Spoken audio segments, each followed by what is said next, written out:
Welcome to part 3 of what does it actually cost to buy a home. Today's focus, the earnest deposit. In the last 2 segments, we focused on down payment and closing costs. For this go around, let's talk earnestly. When you found that perfect property and decide to submit an offer to purchase, it is customary to include an earnest deposit. This money signifies to the seller that you are a serious buyer. How much money depends on a few things, but the national average is between 1% to 2% of the purchase price. However, if you find yourself up against competing offers, you may want to substantially increase the amount of your earnest deposit.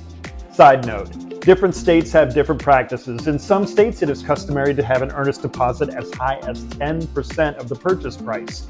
Here in Illinois, we typically split the earnest into 2 separate deposits.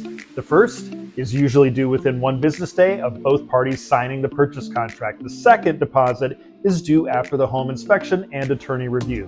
Whether it's handled electronically or by check, the timing of your earnest money being delivered and deposited is very important. Don't worry, your agent will keep you on track. So, where does the money go?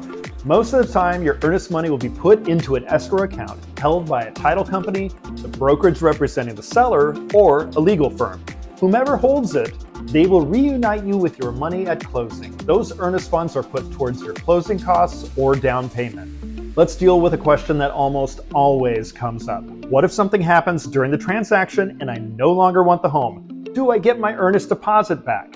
It depends on the reason you aren't moving forward. Purchase contracts have contingencies that protect both the buyer and the seller. The most common are home inspection contingencies, appraisal contingencies, and financing contingencies.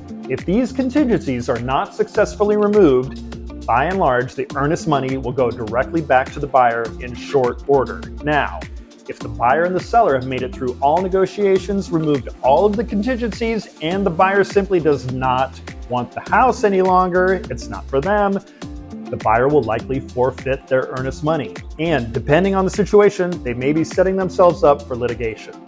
Put your questions about earnest deposits in the comments below. I've got more home buying videos on the way, but if there's a topic you want to know more about, please send me your suggestions.